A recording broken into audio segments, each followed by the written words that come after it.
There you go.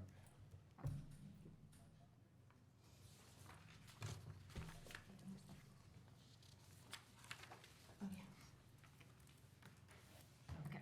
I'd like to welcome everybody to the August 27th, 2019 regular meeting of the Board of Education. Would everybody please rise for the Pledge of Allegiance? Allegiance to the flag of the United States of America and to the republic for which it stands, one nation.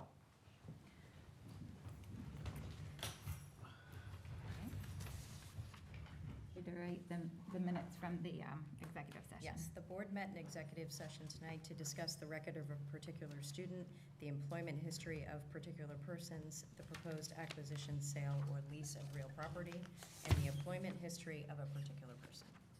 Okay. So I'd like to welcome everybody back to the 2019-2020 school year. In a lot of ways, it's very hard to believe that we're back again. Summer always seems to go so quickly, especially when it's so busy. And with all the rock blasting at Hutchinson, the fields at Glover underway, and the plans at Prospect Hill awaiting review, the summer was certainly eventful. We're excited to welcome back our teachers, staff, and students to the buildings next week.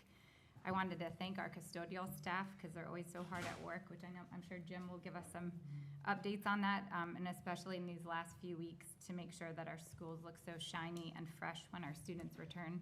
When I opened the side door to come to our meeting earlier, the floors glowed, so I know that they were hard at work. And the board will look forward to touring all the buildings next Tuesday evening before school officially begins.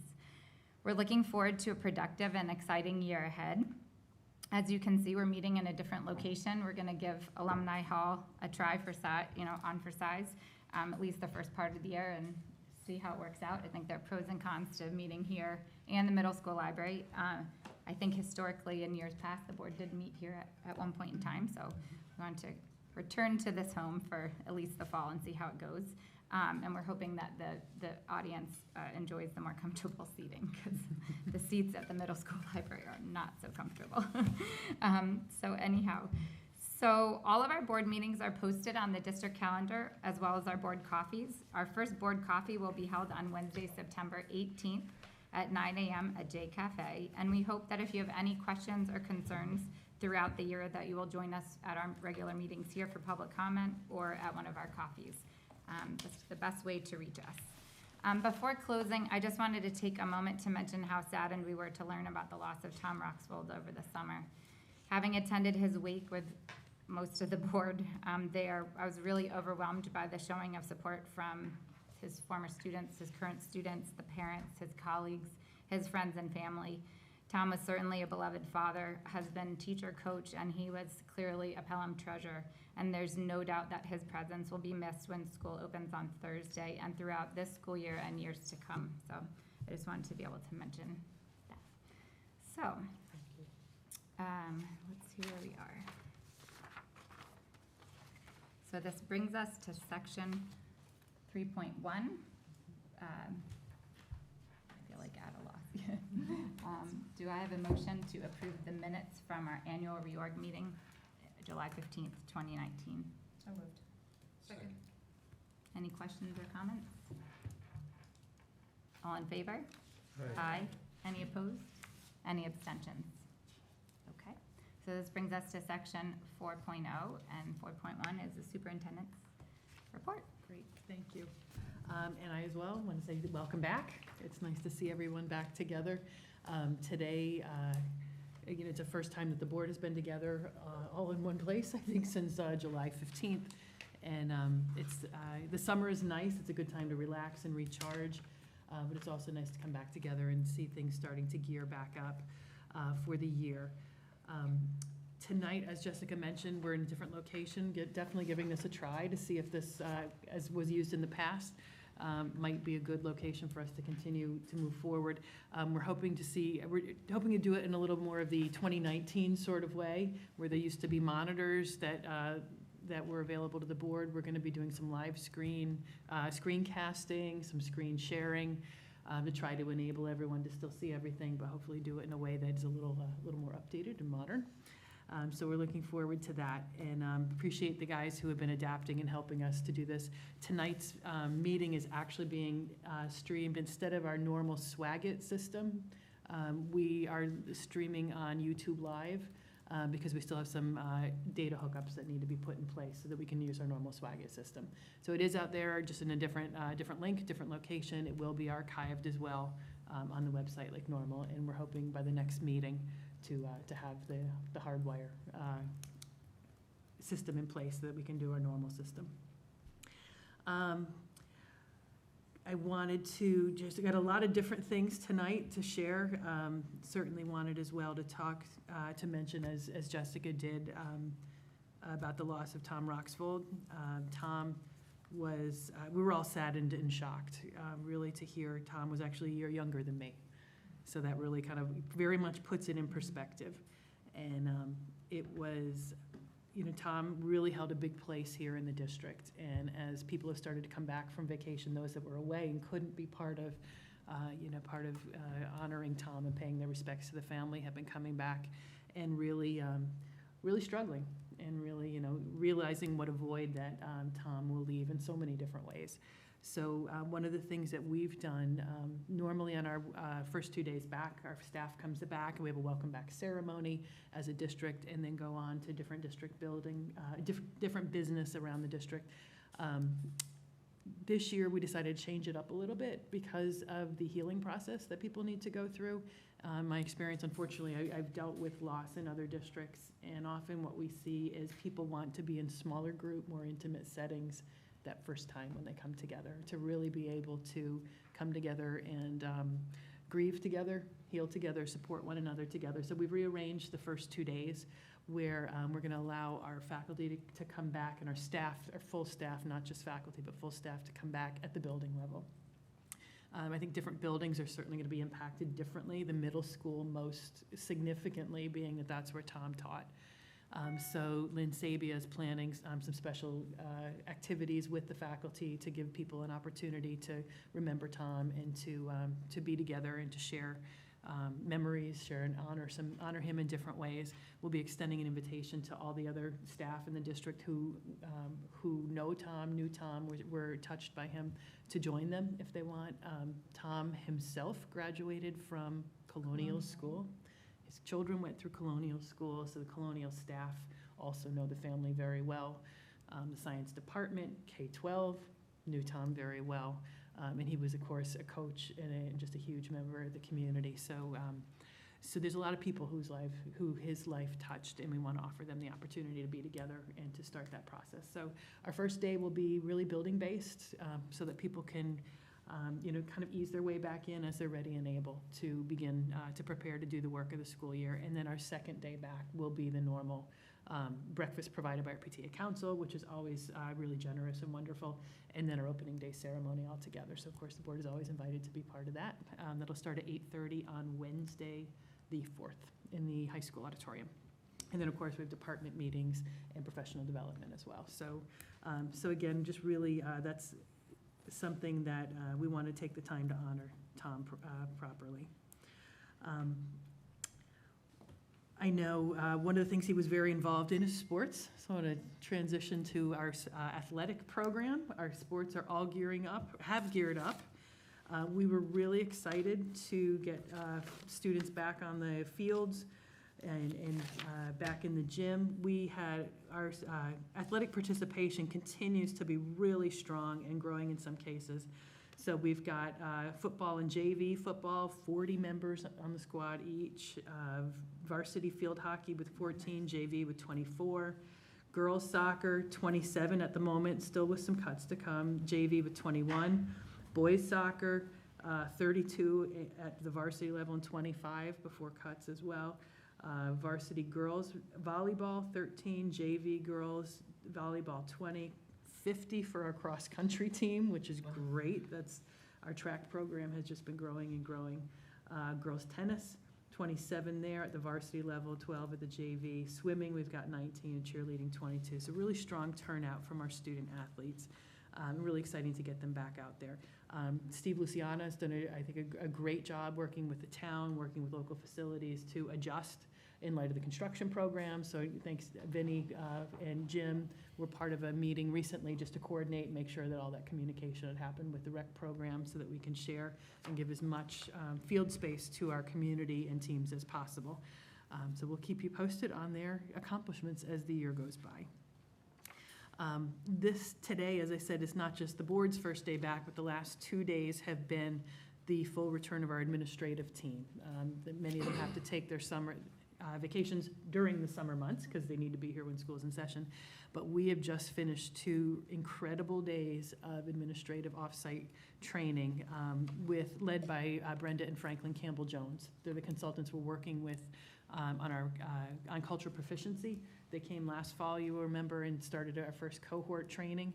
And then they came back this year so that we could train the whole administrative team at once because of the importance of the work, the importance of understanding the vocabulary, the theory behind it, and the implications for our work.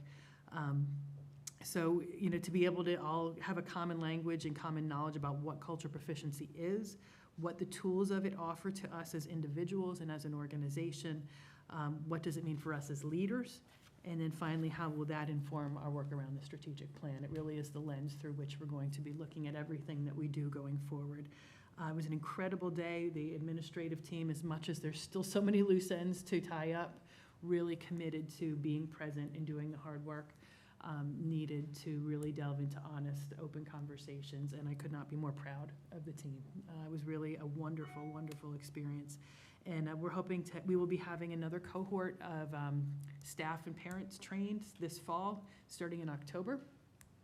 Brenda and Franklin will also be back to host a parent session, a community info session for us in October. And actually they asked about the idea of coming back to join us at one of our board meetings to do a session with the board. So we're hoping that we can coordinate that as we roll out that piece of our strategic plan. Any question on that? Not to sound stupid, but could you give us a 10-second definition of cultural proficiency? Of course, I didn't bring my notes with me. There's a continuum. Oh boy, Steve and Julie and Jim, help me out here. Culture.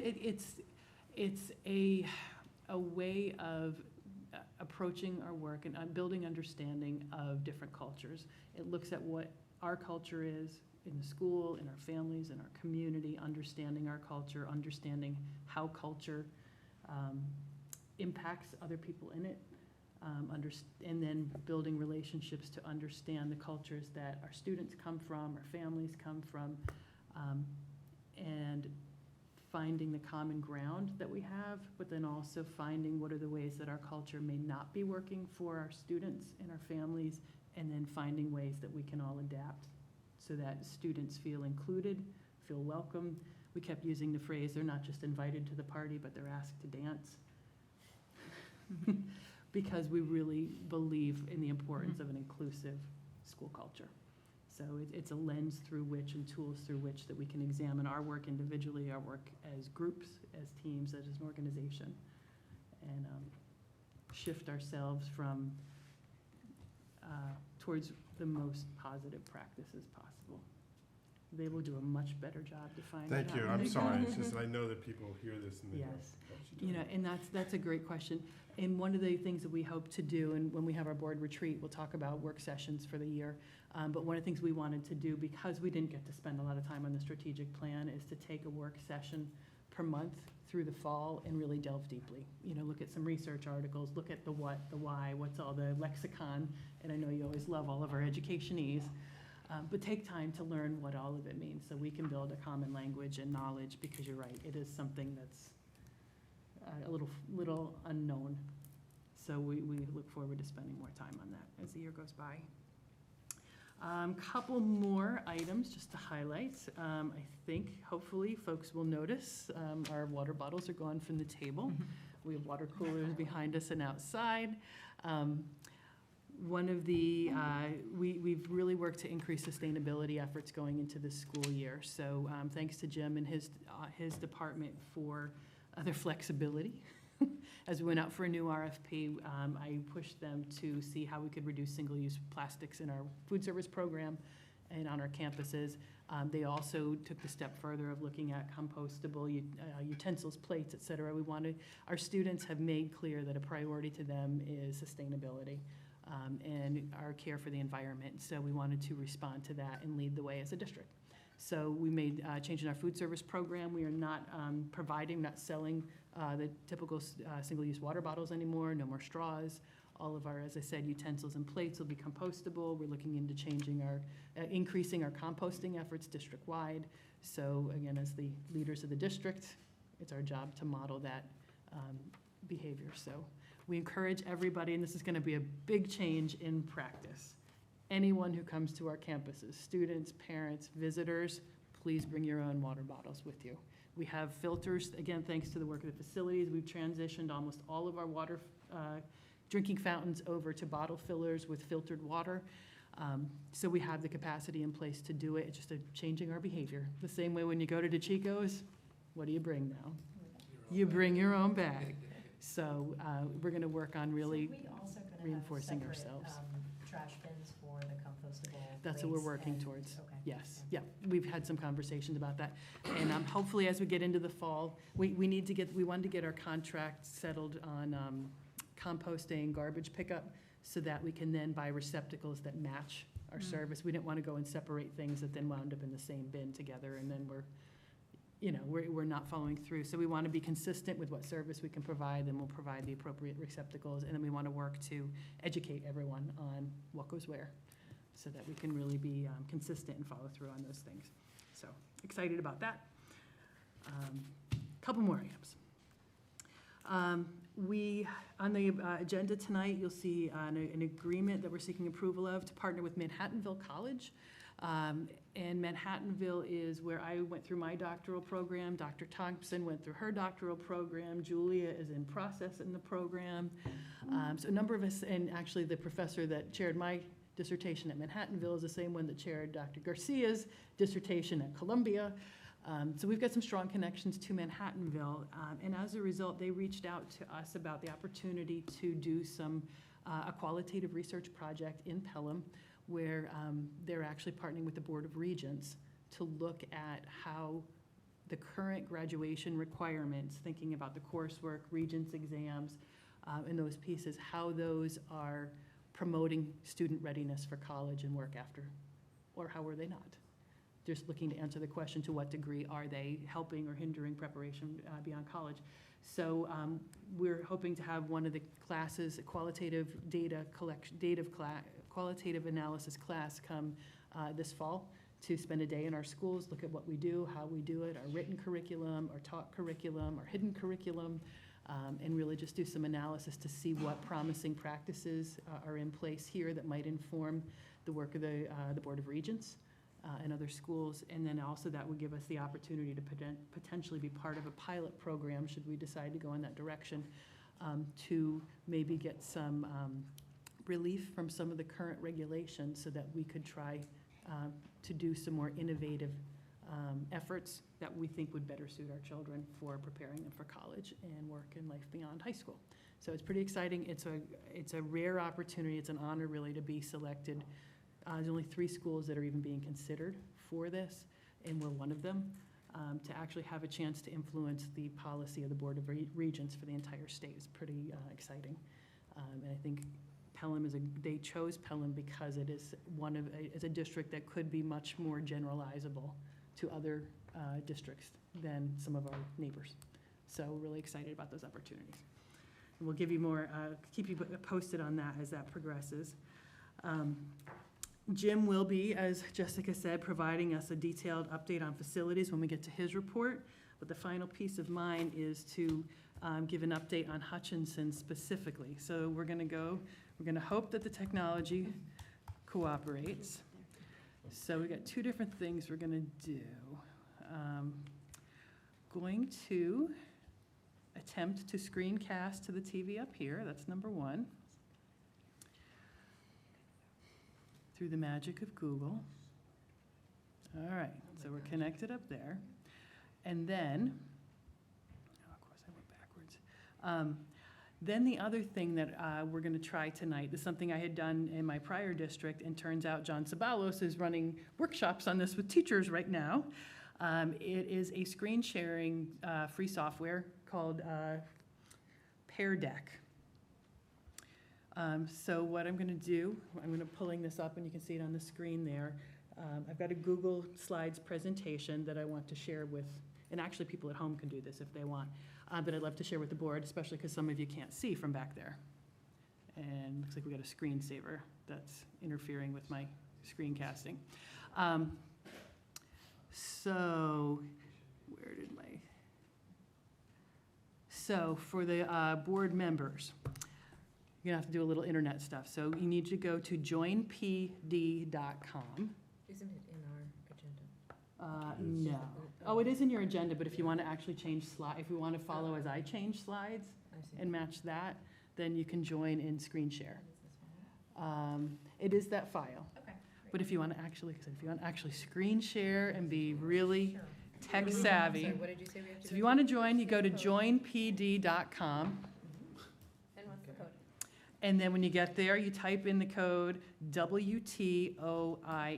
Warm turnips officiate insincere ninjas. Sounds great. Oh, wait.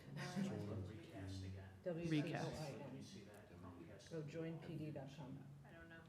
Something about ninjas? OIN.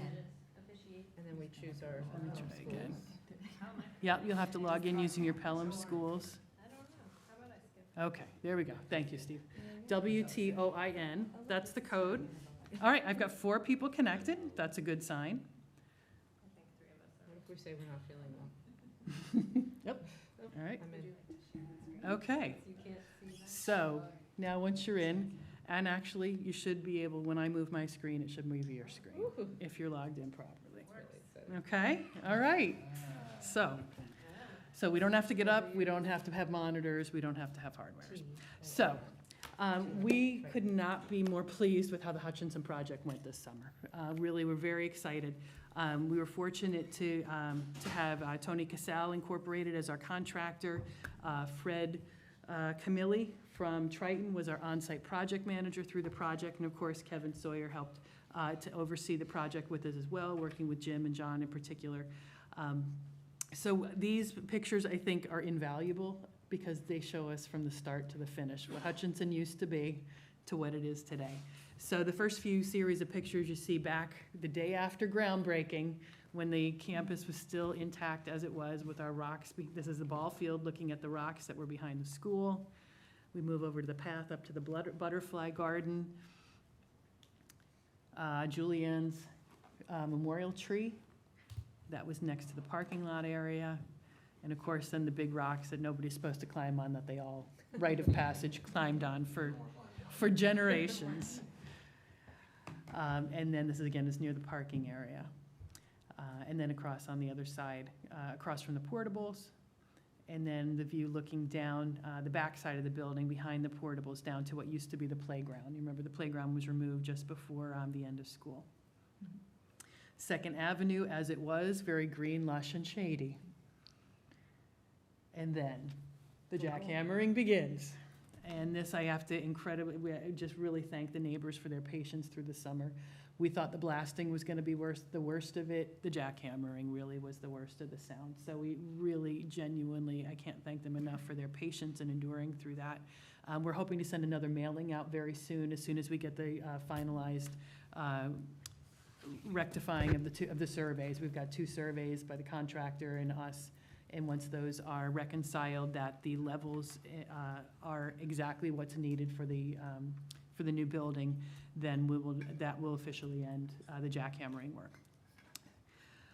So line drilling began back in June as well, and that really was what was another noisy, dust-producing piece of the work. A lot of folks, they remember the very quick tree removal that happened really in the course of one day, with a little bit of follow-up from some of the larger trees that needed to be removed by tree specialists.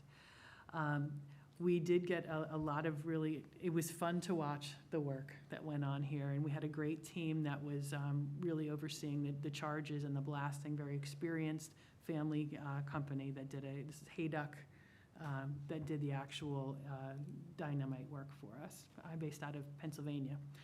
I specifically remember this in the next, because this was the first blast. So that was the blast with all the rubber mats before, and there it is after. The start of the real groundbreaking that occurred. And then as you see, this is what we saw a lot of throughout the summer, piles and piles of rocks. Although it was hard, it broke well, is what I am told. So things progressed really faster than we had hoped, which was great news for our neighbors. This was the beginning of where the gym cut would be, the area that needed to be cleared most deeply to prepare for the future double gym. You got the before, and then you've got the after. Significant difference, and we've got some topsoil that's been laid there to cover the ground, and there's another view of it. Again, looking before the gym cut was put in, and after. So it's really startling. If you have not driven by the property since the start of the summer, highly encourage you to do so, because it's a whole different place. We had to do a lot of jackhammering as we approached the building, because once we got too close, we couldn't use explosives, and that's for the safety of the building. So there a lot more hammering happened as we got closer, and of course, that was some of the hardest rock, which just, goes to figure. But again, you can see how the edge is chipped away from before, and then now you actually see that same shot. We were below ground level at that point. So they really did a tremendous job of clearing that down and preparing the way for the future building. Tremendous amount of trucks. When we get to the last side, we'll talk about the amount there. But it was a steady flow. I think at 10 minutes, truck would pull in, fill up, 10 minutes back out. And with having doubled flagmen and being able to have trucks turning in both directions, which wasn't our original plan, turned out to really not be as disruptive at all to the traffic. That helped us to really move quickly. The contractor did a great job of responding to concerns about dust and air quality. We added a dust monitoring service as part of this, and they did a really creative job of setting these golf sprinklers around the perimeter, and then having them timed and targeted based on where they were drilling throughout the day, in addition to bringing on additional staff to water specifically as the drilling, locations where the drilling and blasting were occurring. There was major blasting, and of course there's trench blasting to prepare the way for future utilities. Just a little close-up shot. I now have a much better understanding when I see these on the highway, when I see these little ruts where that came from. Hall Road opened back in July. That was our main in and out of the property, thankfully, so that we could keep trucks off the neighborhood roads as we had discussed. And again, very effective road in and out of the property, plenty of space for trucks to turn around and be positioned to move in and out quickly. Power rolling has been going on for the last couple weeks now to really flatten and solidify the ground, which will actually be the way it is for the next few months. Not a lot is going to be happening. And then in these last days, they're preparing the gravel bed and all the other topsoil pieces. We had to install an emergency access road, and that's for emergency vehicles to access the backside of the building as well as the construction site. So gravel bed is being put in there, and that's, I think, very similar to where the eventual emergency road for the new school will be as well. So a lot of the work they're trying to do at once so that it meets multiple purposes. And which brings us to the end, the stats, the metrics of how we did. So the work. Going back to that last picture, you had mentioned to me at one point how much brighter the building Oh, is, wow. and I feel like that picture shows. Yes, you can see the entire back of the building now, including the basement level. The first basement level classrooms are getting direct sunlight. Yeah, to be So- benefit for the students who Yes, are I there. know. The teachers that were setting their classes up ahead of time noticed it, and they said it was a huge, huge difference, which they were excited about. So definitely will brighten up those basement rooms. Sorry to interrupt. No, I'm That's glad. No, it's a definitely true. great point. So, in total, the work began the day after a groundbreaking ceremony on June 22nd. They have a typo here in this next one. The work completed basically yesterday. We're still tweaking. As I said, there's still some surveying, and if there's any areas that need to be chipped away a little bit more, there may still be a little bit more jackhammering to get those finalized. But in essence, the work is done. Total of 50 actions, 50 blasts that occurred this summer. We had expected upwards of 100, because things broke well, because they did an outstanding job of strategically blasting, it was only half as many blasts as was anticipated, which is tremendous. I know we debated for I don't know how many months about how many cubic yards of, cubic yards of rock. Yes. Yeah, we thought 20 to 21 to 22,000 turned out, based on a rough estimate, just by truck count, that it wound up being close to 28,000 cubic yards of rock removed from the site. There's 1,457 truck entrances and 1,457 truck exits from the property to remove that rock. So quite a feat. As you can see, again, the work schedule, the number of days. Thankfully, we only had to work 4 Saturdays out of the entire project, and the work really did complete. We were not anticipating completion of it until August 30th, which is not here yet. So really kudos to them, great job. And that's kind of the highlights of where we are with Hutchinson. They are working on erosion control measures at this point, so you will long-term. They're also going to be putting some grass in and things like that so that it will stabilize the soil. In the meantime, fencing around the cavern that is the gym space so that we can be, make sure that it's a safe site as well. The best news. Wow. Done early, within budget, no change orders. Very excited about it. It's a great way to start construction, so we appreciate. It really is a big deal for this stage of the. Yeah, really, really great experience. So with that, wrap up my report for tonight. Very good. So that brings us to 4.2, which is the Board of Education committee reports, and I believe we had audit committee meeting over the summer. We did. We had a quickie on Wednesday morning, August 21st. The group got together. The primary objective of the group getting together was to finalize a draft of our fiscal 2019 audited financial statements. So we met with our external auditors, O'Connor Davies, and without getting too particular, I don't want to steal too much of Jim's thunder as he gets into it. We were able to do that.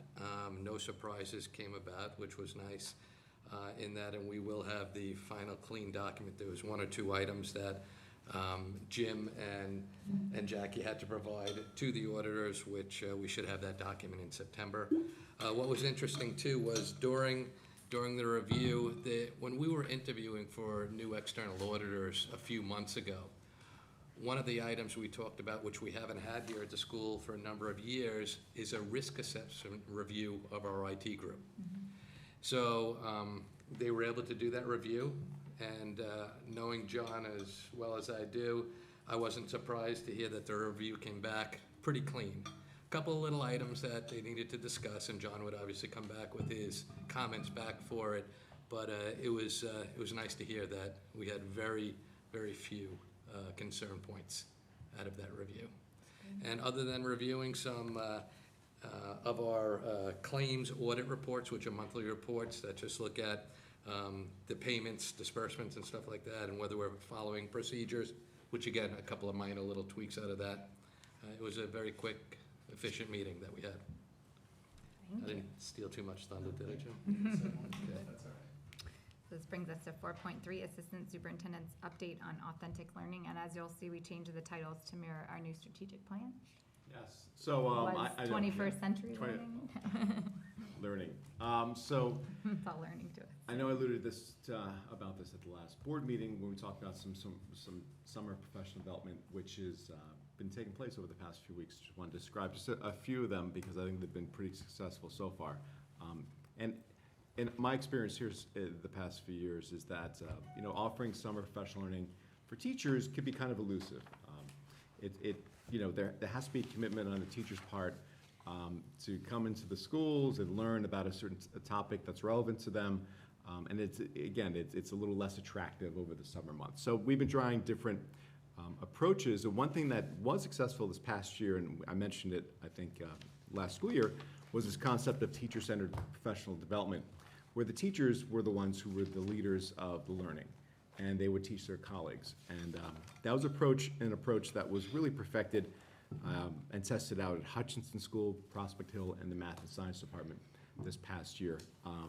We wanted to use that approach this summer and see if teachers would be interested, and so far it's been very successful. So on August 12th, The teachers, led by Beth Finkelstein, Adele Reynolds, Raquel Rodriguez, and Jessica Vitale, along with 13 of their colleagues, learned together in a course called Everyone Can Succeed in Math, supporting struggling learners and encouraging active engagement.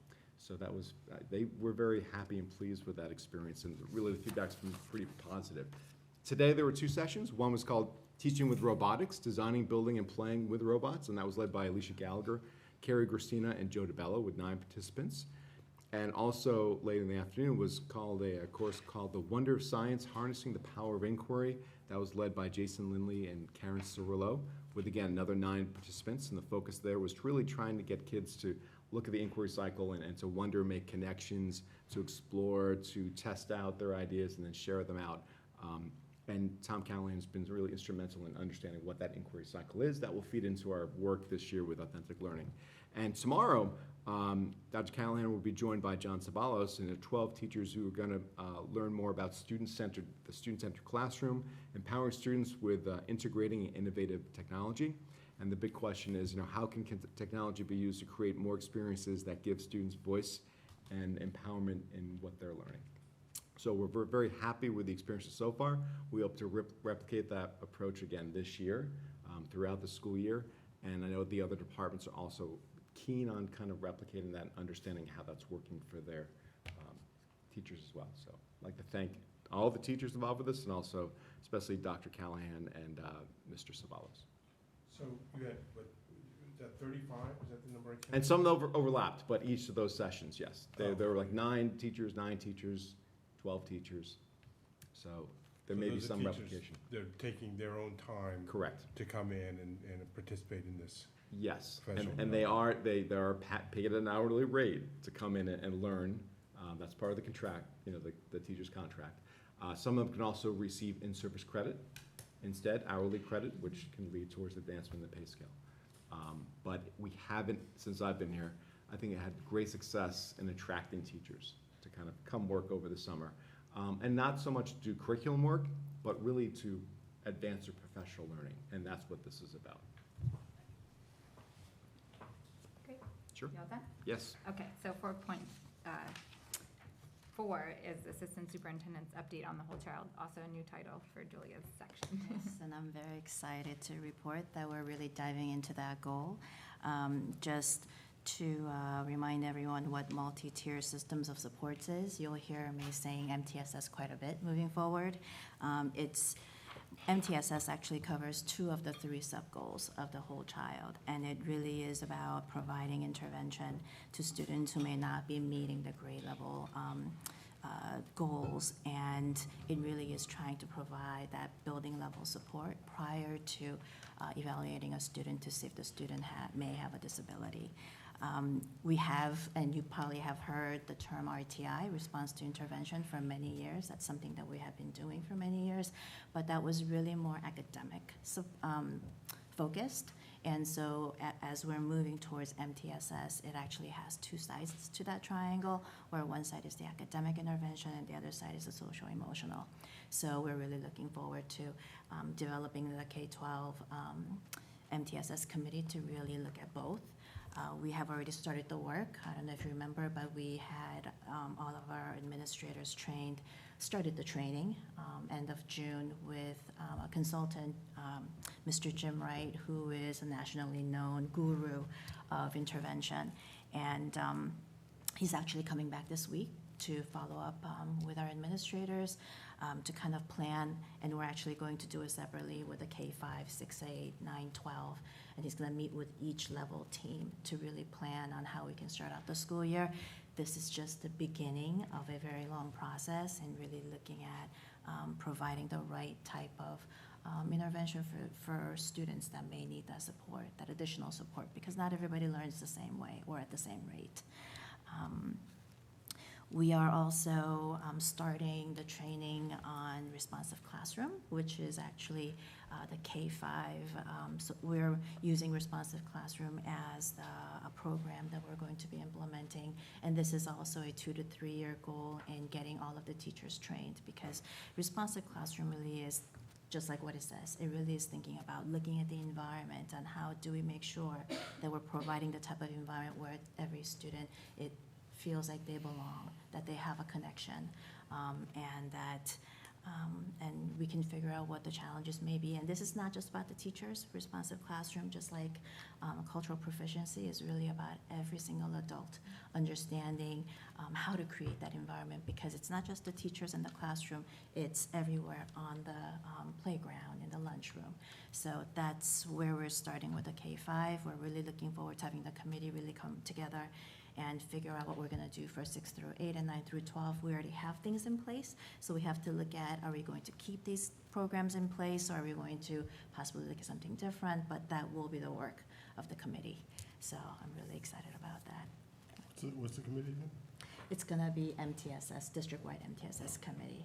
And it'll be a mix of different stakeholders to make sure that we're hearing everyone's voice. Is that like a formal process for identifying children? So it's not the process to identify children, but this is the prior to. So, you know, every student, like I said, every student doesn't learn at the same rate or the same way.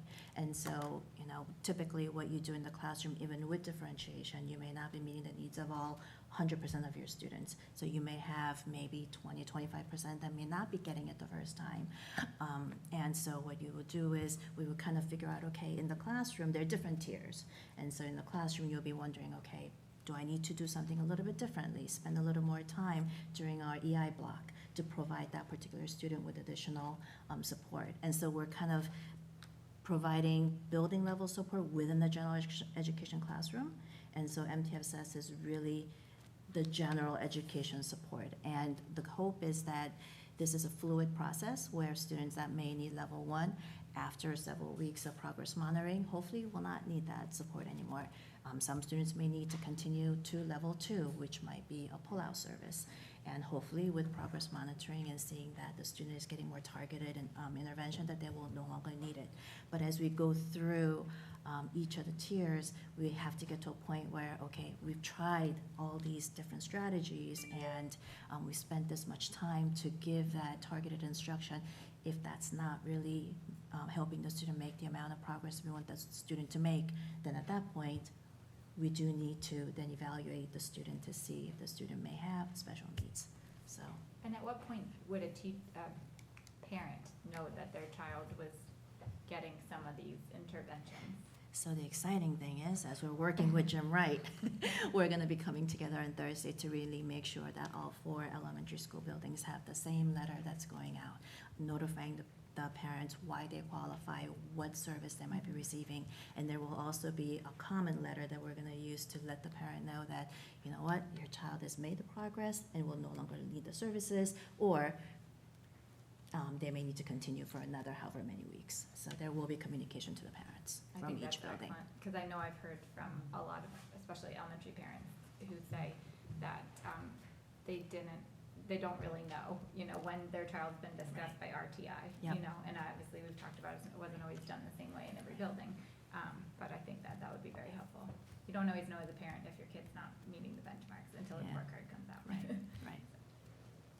I just want to say I was part of the group that talked about this after the strategic plan, and I'm so impressed that we've gotten to a place where there's going to be a common plan and language among all of the Mhm. schools, because that was, to me, it was an overwhelming barrier that they all had their own stuff going on. And so I think that that is a tremendous improvement already, just to talk about it in the same way. To structure it. Yeah, one of the nice pieces already, just through the work that Jim did and the work the administrators did this summer, it helped us to use data to determine where our interventionists should be placed, and not just, you know, somebody's gut or thought or one at That's each right. building because it's equal. It was, where is the student need when you look at the big picture, and how do we allocate resources to where that need is so that we can try to address those gaps while they're small. That's great. Yeah. So now we have 4.5, Assistant Superintendent's update on finance and facilities. He does not get a new title. Sorry, Jim. Still finance and facilities. It's still Thank you, good evening, and Happy New Year from behind the curtain. I just have a few things to review with folks. I'll give you a quick overview on some facilities work that we did this summer, although on September 6th, everyone will be able to see that as well. And thank you for your comment this morning, walking in this afternoon, about the condition of the floors. That's the look we're going for, the wet look, when it's really dry. As Vinnie said, we had an audit committee meeting last week to review our 18-19 financials. Overall, I think we had a very successful year. We had the auditors plan on coming at our next meeting so that the board can accept the final financials. When they do that, they'll tell you that we had a year-end deficit of $609,000. And to put that into perspective, that includes the purchase of $1.1 million for the house at 314 Pelhamdale, which was a planned drawdown of our savings, of our fund balance. So absent that drawdown, we would have had financial results in the positive range, just over $400,000. So those are nice financial numbers where you want to be, and I think Chris Kopp, the partner for Connor Davies, will be here, and he'll be able to share some of where those variances are throughout the year. They spent their field work here last month as well, going through all the documentation that we provided and anything they asked for. So as you always do when the auditors come. This evening, we'll be asking the board to approve the safety plan. This was a plan that was part of a public hearing at the first meeting of the year, and this is something that needs to be approved by the board every year. There were some comments by the board, and we were able to incorporate those comments. The easiest ones were the spelling mistakes, so thank you, and I do apologize for that. We have addressed those, and then some consolidations as well, and we went through that with Mr. DeMasi, who works on our safety plans district-wide. Once approved by the board, we're going to go ahead, and we have already shared this information with our local emergency services, but we'll go ahead and do that again. And then we also make sure this information is placed on the state portal, and that's a requirement, floor plans, contact information, and everything else. We want to make sure we're in compliance. It's good practice to do that, obviously. And we've seen that state comptroller's also done some work on audits of safety plans, and we're reviewing that to make sure we're catching those things that they've made comments for in other school districts. So that's something we're going to pay special attention to. There is an item on this evening's agenda for some additional work for KG&D related to the work at 314 Pelhamdale, and this has to do with making sure that that site, which the intended use for it would be for administrative offices. We need to make sure that that meets the building code according to the state education department for business offices or for administrative offices for an amount up to $38,000. And this is part of KG&D doing that work, and we've really asked them to give us the bare minimum of what we would need to become a compliant administrative office. So that we can get ourselves up and running really within the next year, because we have that time frame with the existing capital plan, the work for here planned for next summer. So that's one important item for this evening's meeting. At the last meeting, I kind of spitballed a little bit about sales tax, and I aimed a little too low. So I shared some information to the board about what the new sales tax countywide will do for the school district, and what the expected additional revenue is. In the packet, I probably gave you a little bit more information than you were looking for based on your original question, but as it is, we generally receive about $720,000 a year in sales tax. With the sales tax has gone up 1% countywide in all municipalities except the cities. We will get 10% of that 1%. So the dollar figures, you're looking at about $330,000. So of additional sales tax revenue, non-tax revenue on a 12-month basis for next year. Again, with all the assumptions of assuming purchasing levels remain about the same on an annualized basis. So just wanted to share with you on that spreadsheet. I think you'll also see kind of the total breakdown on what the other local municipalities are going to realize as part of that as well. So I'm grateful to be able to get that to you.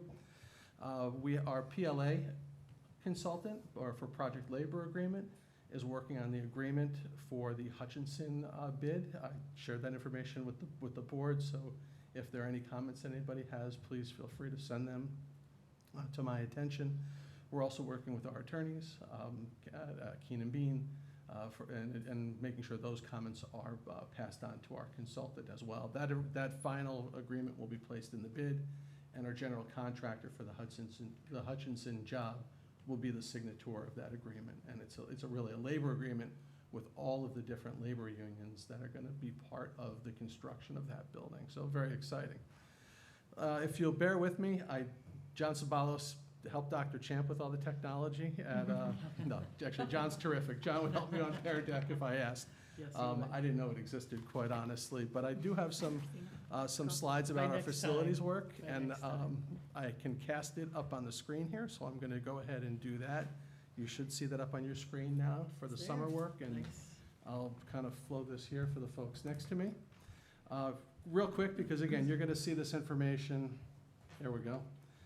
Stepping on Dr. Champ's work a little bit early, but we had the blasting earlier in the year, or at Hutchinson. We heard a lot of air horns, and again, the air horns for the folks on site, it wasn't like an air raid siren, and I think maybe some of our messaging was that it was gonna be more like an air raid siren than a site siren, but again, we wanted to make sure that was out there. This is a look from the Hutchinson building, second or third floor as you look out towards Fifth Street, about midway through the project. If you drive by there today, it's flat. It's completely flat. You can see the back windows from Fifth Street. It's pretty impressive. We did a lot of painting this summer. Here's the gym right outside the door here. We used to be called the blue gym. Now we're gonna call it the blue and yellow gym, or the blue and gold gym. We've got some really great new colors here. We've painted the backboards. We've taken down some of the old decrepit signs that didn't work and the sound baffles that weren't helpful. Our summer help did this, our full-time staff did this. It really looks sharp. I think people will be really impressed. It's a great job branding the school, and it gives it a real facelift. Another look at it here.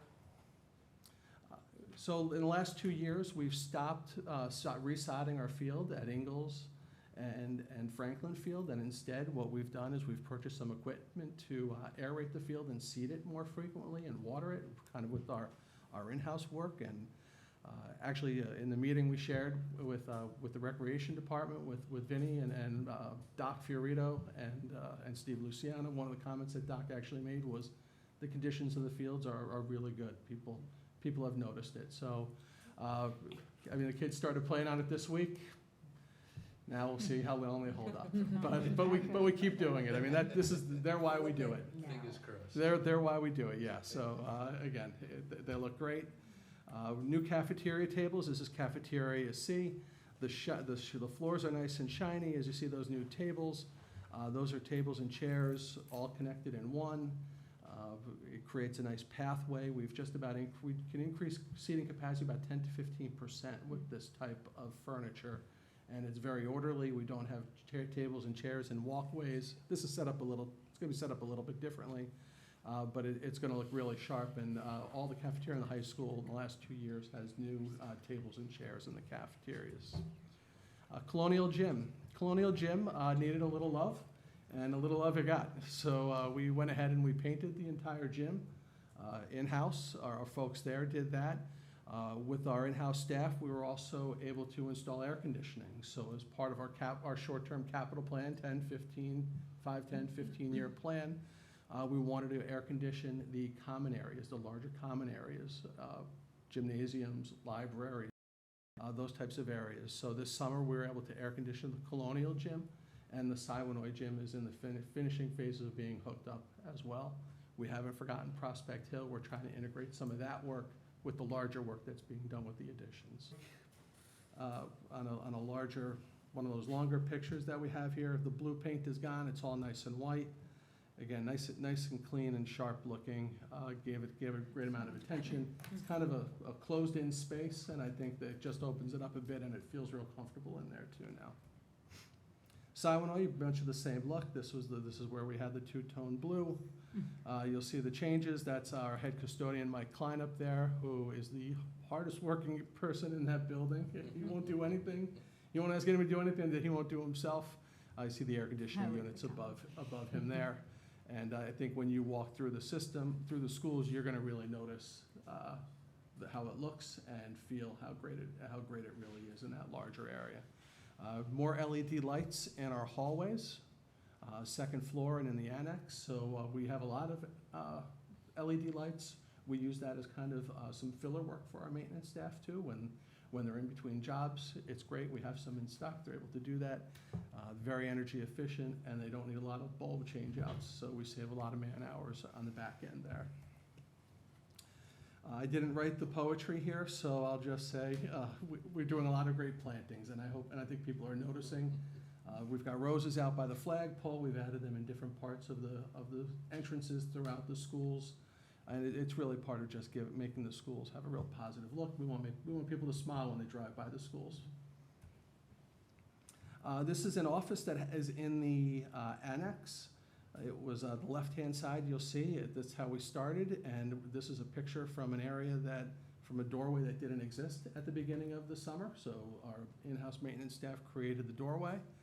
We carpeted it, painted it, dressed it up. As you can see, it's a really nice space now for one of our, I think it's gonna be a speech and language room, or is it the psychologist? TSP room, thank you. Lots of floors, lots of wax, lots of lots of going back and forth. But again, the staff takes a lot of pride in making sure that everything looks good. They work from the top down. We painted a ton of classrooms also in the middle school. You'll see that. So in the last year, really, middle school's just about being completely painted. So we've got about 2/5 of the school district painted in the last 2 years, and we're trying to get ourselves like on a 5-year plan. And painting and poetry, who knew it? Our summer workers can get creative. I'm not gonna have this graded, but at least they're thinking poetry over the summer. So, it's just kind of cute and real nice to see that the kids took some pride in what they did, and we're happy to share that with you.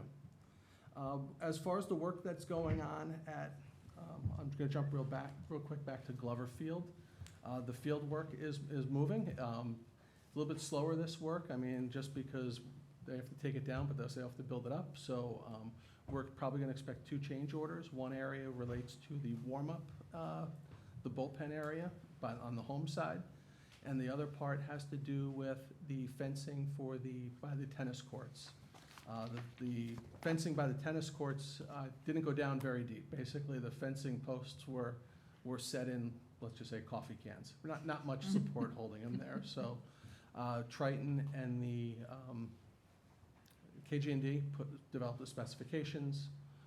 Sport Tech has priced it, and KG&D and Triton is reviewing it right now. So I got that right. KG&D to Sport Tech to Triton, and then based on Triton's recommendation, they'll bring that to the district. So depending on their timing as far as everything else, I don't know if it's going to go through Dr. Champ or we'll have time to bring it to the board, but want to make sure you're aware that it's a fencing change.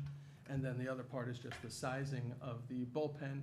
It was something that was mentioned in the pre-work. It just never made it to the final plans. And then once they started doing the work, we realized that we have to do that.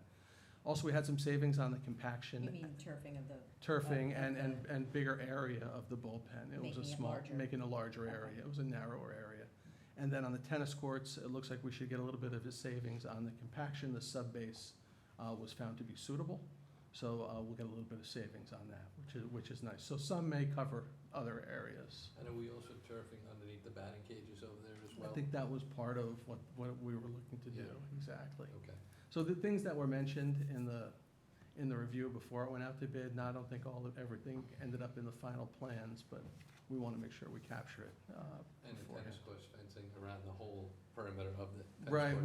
we were gonna save the perimeter poles and the posts and everything, but what we found is on the longer runs, that's where the posts were just not sufficiently planted into the ground, and they were barely held in, so that's really what has to get redone there.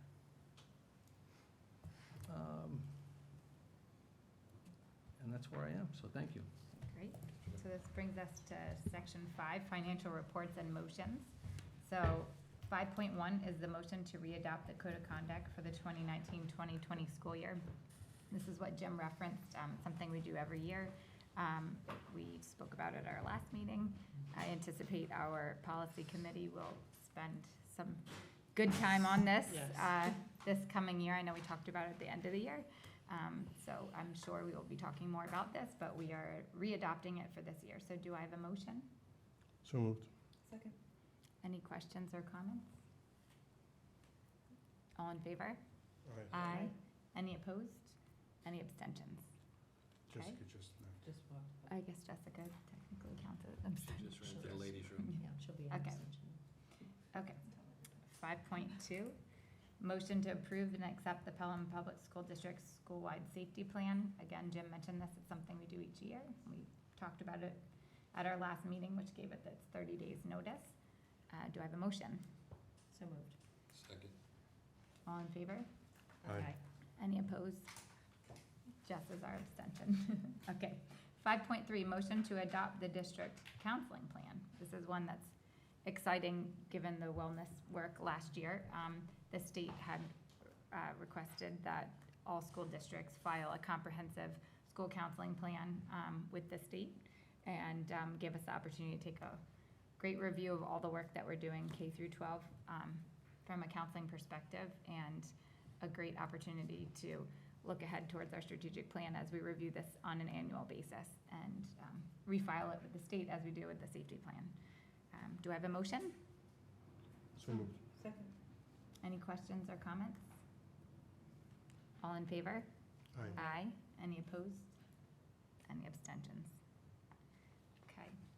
5.4 and 5.5, I'm going to take as a consent agenda. This is a motion to approve the 2018-2019 budget transfers and 2019-2020 budget transfers.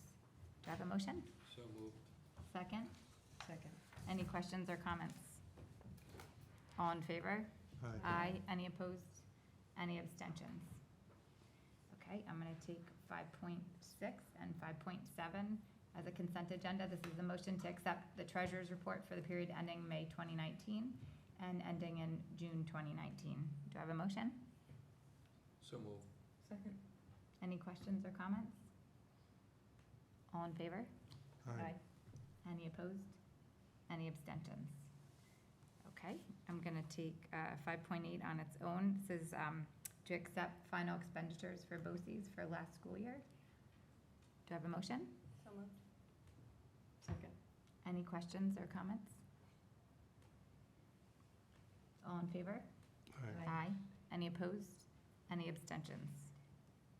Okay, I'm going to take 5.9 and 5.10 as a consent. This is a motion to appoint personnel for the administration of the Child Nutrition Program and for participation in the National School Lunch and Breakfast Program. Do I have a motion? So moved. Second. Any questions or comments? All in favor? Aye. Any opposed? Any abstentions? Okay, I'm going to take 5.11 and 5.12 as a consent agenda. This references roof repair throughout the school district for the coming year, and the architectural work with KG&G that Jim referenced at the house on Pelhamdale. Do I have a motion? So moved. Second. Any questions or comments? All in favor? Aye. Any opposed? Any abstentions? Okay, I'm going to take 5.13 through 5.15 as a consent. These are different motions related to educational agreements. Do I have a motion? So moved. Second. Any questions or comments? All in favor? Aye. Any opposed? Any abstentions? Okay, I'm going to take 5.16 on its own, motion to approve administrator's grant for continuing education. Do I have a motion? So So- moved. Second. Any questions or comments? All in favor? Aye. Opposed? Abstentions?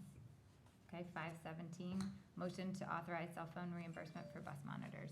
Do I have a motion? So moved. Second. Any questions or comments?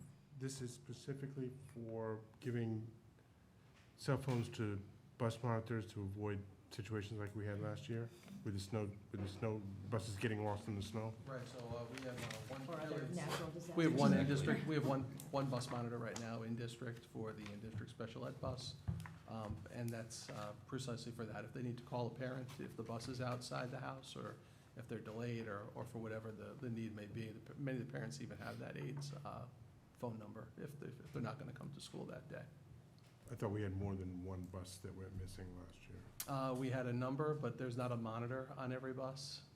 So I last see. year, we had 2 monitors, one out-of-district monitor and one in-district monitor. Next year, we'll have one in-district monitor.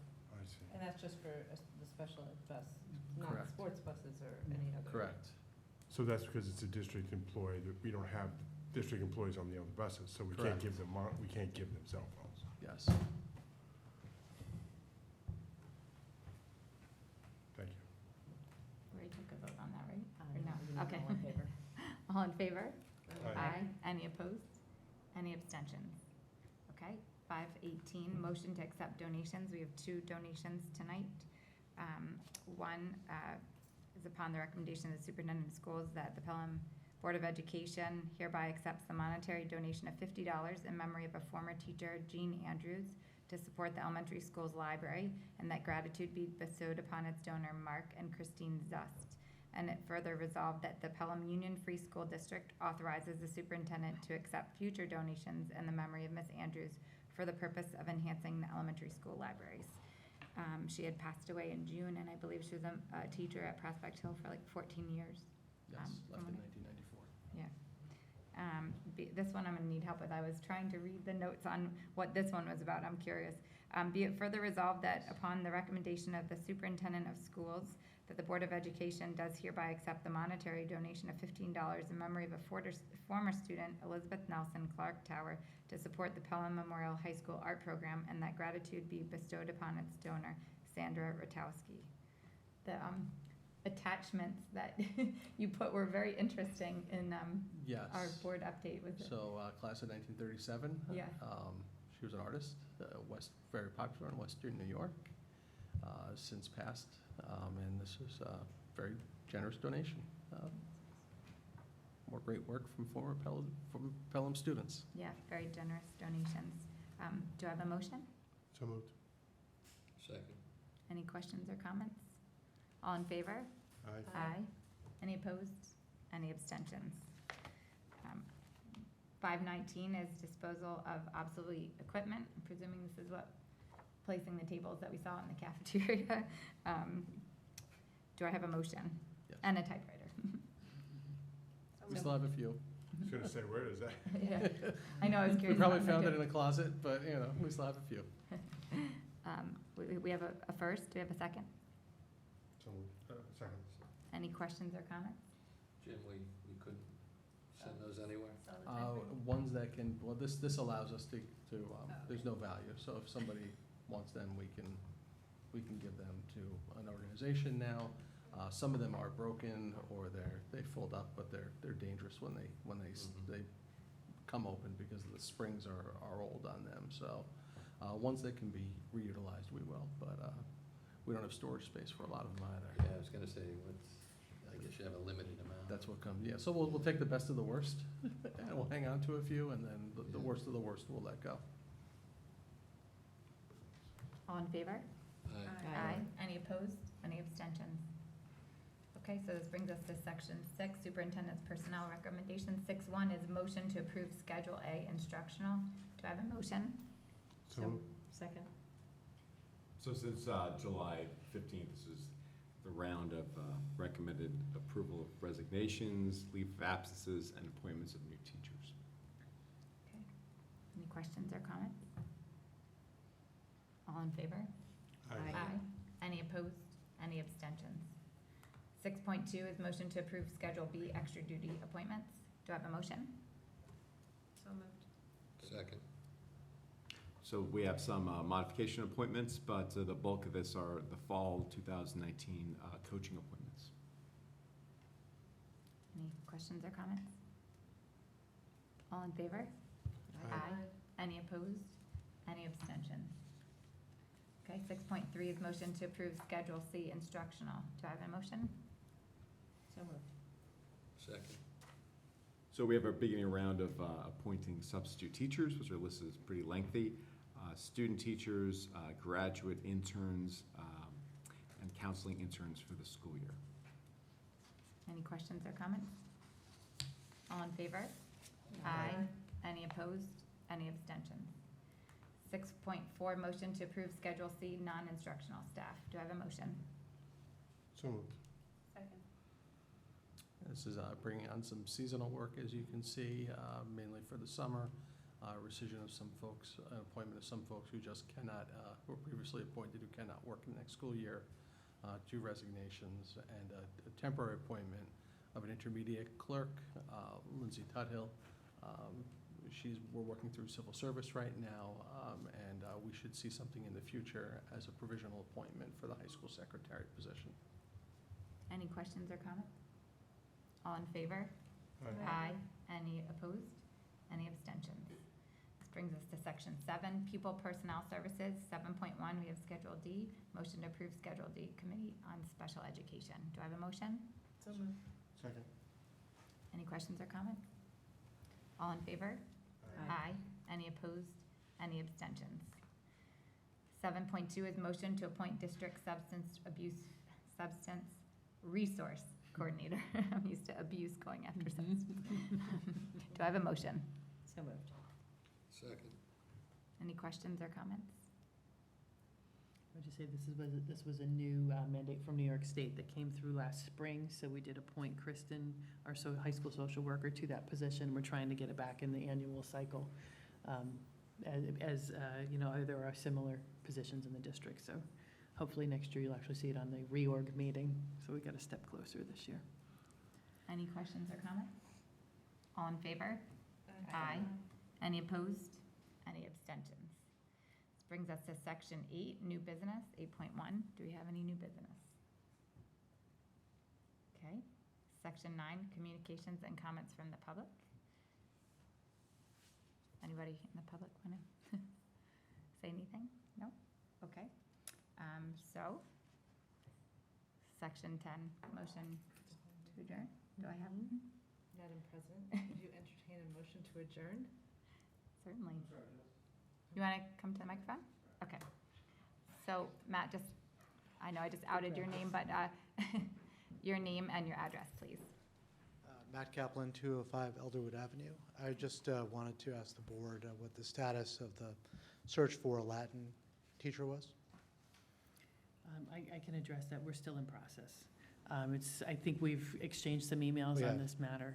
And we are still struggling with a very small pool of certified candidates.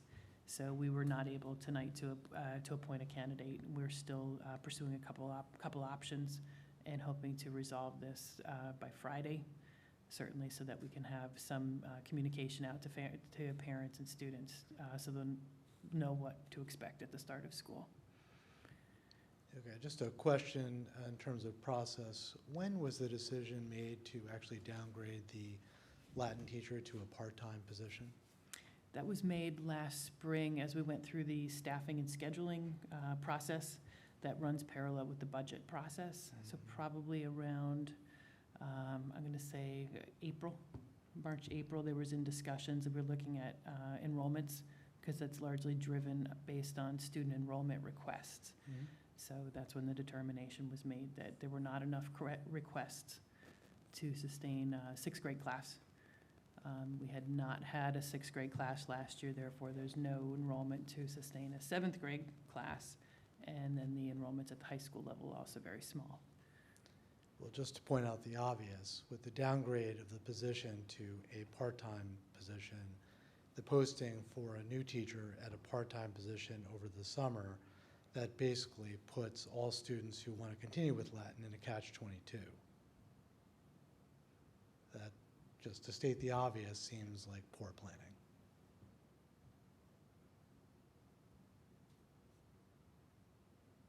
Okay, well, I look forward to the update. Any other comments? Okay, so Section 10, we'll go back to our motion to adjourn. Right. Sorry, I was put off a little bit. Madam President, would you entertain a motion to adjourn? Do I have a second? Second. Any questions or comments? Okay, all in favor? Aye. Aye. Any opposed? Any abstentions?